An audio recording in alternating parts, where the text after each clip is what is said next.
اچھا علی بھائی اگلا سوال ہے، حور تو جنت میں ہوں گی، یہ پریاں کیا ہوتی ہیں؟ قرآن و حدیث کی روشنی میں بتائیں۔ یہ پریاں انڈیا پاکستان میں ہی ہوتی ہیں، قرآن و حدیث میں نہیں ہوتی ہیں۔ قرآن و حدیث میں جو ہے نا وہ حوریں ہی ہیں اور وہ جنت میں ہی ملنی ہے، پریوں کا کوئی کنسیپٹ نہیں، یہ ساری دیو ملائی قصے کہانی ہے، ٹھیک ہے نا جی۔ تو چڑیلیں ہوتی ہیں بہرحال، جو جنوں کی فیمیل جننی ہے نا ان کو چڑیل کہا جاتا ہے۔ تو فرشتوں کی چونکہ فیمیل نہیں ہوتی ورنہ ہم ان کو پریے کہہ دیتے ہیں۔ فرشتے تو نہ میل ہیں نہ فیمیل ہیں، اس لیے ان کا جینڈر اس حوالے سے ان کے ساتھ کوئی جوڑا نہیں ہے۔ تو چونکہ چڑیلیں تھیں تو اس کے اگینسٹ ایک ورڈ ڈیوائز کر لیا گیا کہ اچھی جو چڑیلیں ہیں وہ پریاں ہوتی ہیں، ہو سکتا ہے اچھی چڑیلیں پریاں ان کے لیے لفظ استعمال کیا گیا۔ قرآن و حدیث میں کوئی نہیں ہے جی، جن اور جننی ہے، جو بخاری میں حدیث ہے ٹوائلٹ میں جانے سے پہلے دعا پڑھو، اللہم انی اعوذ بک من الخبث والخبائث، اے اللہ میں شریر جنوں اور جنیوں سے تیری پناہ میں آتا ہوں، ٹھیک ہو گیا۔ تو اچھی جنیاں اگر کوئی ہوں تو شاید ان کو پریاں کہہ دیتے ہوں، ویسے رسک نہ لئیو، جنیاں ہوندیاں پیڑیاں جے۔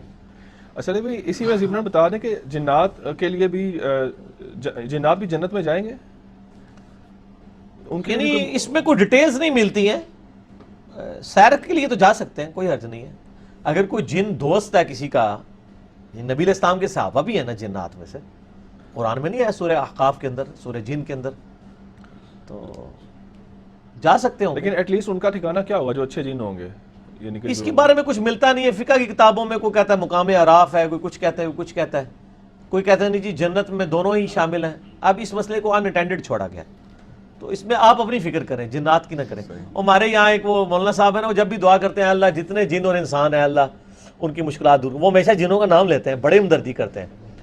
تو وہ اس لیے کہ خود جنات کا کام کرتے ہیں تو ان کو جنات یاد رہتے ہیں۔ ویسے بات ٹھیک ہے، جنات کے لیے بھی دعا کرنی چاہیے، کیونکہ وہ بھی تو جو ہے وہ ہمارے امتی بھائی تو ہیں ہی ہیں نا نبی علیہ السلام کے ریفرنس سے، ٹھیک ہے نا۔ وما خلقت الجن والانس الا لیعبدون کے تحت جن و انس دونوں ہی عبادت کے لیے پیدا کیے ہیں۔ اقامت میں کس وقت کھڑا ہونا چاہیے؟ قد قامت الصلاۃ کے اوپر جامعہ ترمذی میں 592 نمبر روایت ہے، میرا اس پہ یوٹیوب پہ کلپ دیکھ لیں، پوری میٹھی گیٹس بیان کی ہے۔ اقامت میں کس وقت کھڑا ہوا جائے یہ آپ لکھیں تو آ جائے گا، قد قامت الصلاۃ پہ۔ کیا اونٹ کا گوشت کھانے کے بعد وضو کرنا ضروری ہے؟ مسلم شریف میں حدیث ہے کہ جو اونٹ کا گوشت کھائے وہ وضو کر لے، صرف اونٹ کا گوشت، اور یہ پروٹوکول صرف اونٹ کے گوشت کے لیے، باقیوں کے لیے نہیں ہے، ٹھیک ہو، صرف اونٹ کے گوشت کے لیے۔ کیا کھانا دسترخوان پر لگ جائے تو نماز چھوڑ سکتے ہیں؟ چھوڑنی چاہیے، صحیح مسلم میں حدیث ہے، عبداللہ بن عمر کے سامنے رکھا کہ انہوں نے کہا نبی علیہ السلام نے ہم نے منع کیا ہے ہمیں اس معاملے سے کہ ہم نماز کی طرف جائیں جب کھانا دسترخوان پہ ہو، پھر نماز چھوڑ کے پہلے کھانا کھایا جائے۔ لیکن اگر ایک بندے نے عادت بنائی ہے کہ اس نے روزانہ نماز کے وقت ہی کھانا کھانا ہے، وہ تو غلط ہے، یہ کیٹاسٹرافک کنڈیشن میں۔ ہم تو الحمدللہ اپنے آپ کو پلان کرتے ہیں، ہمیں تو کبھی نہیں ہوا کہ نماز کا ٹائم قریب آئے اور ادھر کھانا بھی لگا ہوا ہو، ایسا ہمارے ساتھ تو نہیں ہوتا، کیونکہ ہم نے تو بتایا ہوا بھی اپنی بیوی کو بھی 9 بجے نماز ہے، کھانا 8:30 سے پہلے کھانا ہے۔ یہ تو ہو گئی نہیں کہ وہ آگے 8:55 میں کھانا لا کے رکھ دے، تو بچنا ہی چاہیے نماز۔ آپ اگر آپ کو زیادہ بھوک لگی ہے اور نماز میں آپ کی کنسنٹریشن اس طرف جائے گی تو آپ پہلے کھانا کھائیں۔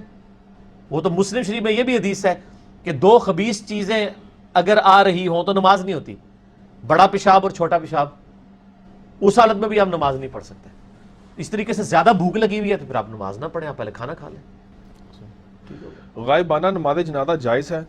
جائز ہے، لیکن اس کی روٹین نہیں بنانی چاہیے۔ نبی علیہ السلام کی مبارک زندگی میں ایک آدھ واقعہ ملتا ہے، اس کو جواز کی حد تک رہنے دیں۔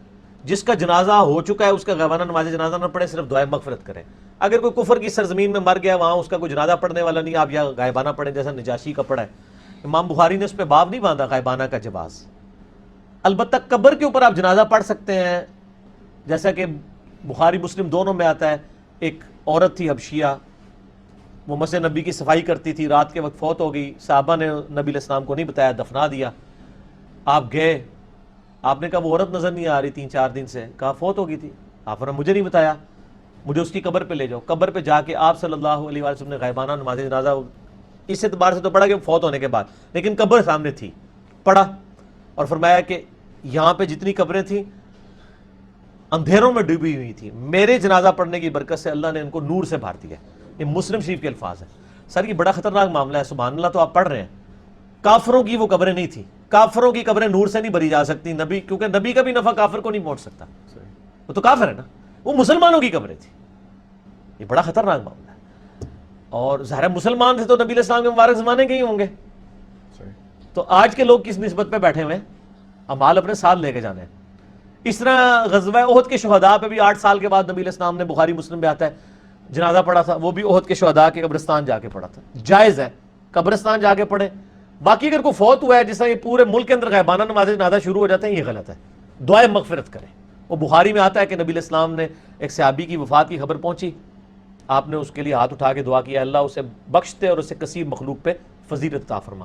ہاتھ اٹھا کے آپ مردے کے لیے دعا بھی کر سکتے ہیں، دعائے مغفرت. اے فاتحہ نہیں پڑھ کے بچنا، دعائے مغفرت، اللہم اغفر لحینا و میتنا، کوئی بھی دعا کریں. اذان مغرب کی شروع ہو گئی ہیں جی. ہاں لیکن وہ ایک پورے پروٹوکول کے ساتھ ہے. مغرب مغفرت کی دعا تو ہے، وہ ایک پورے پروٹوکول کے ساتھ ہے. الگ سے تو آپ دعائیں جتنی مرضی کریں نا جی. نماز کے بعد ہاں جی، بس یہ وقفہ کر لینا، اس کی بات کرتے ہیں. اس کو بند کر دیجیے گا.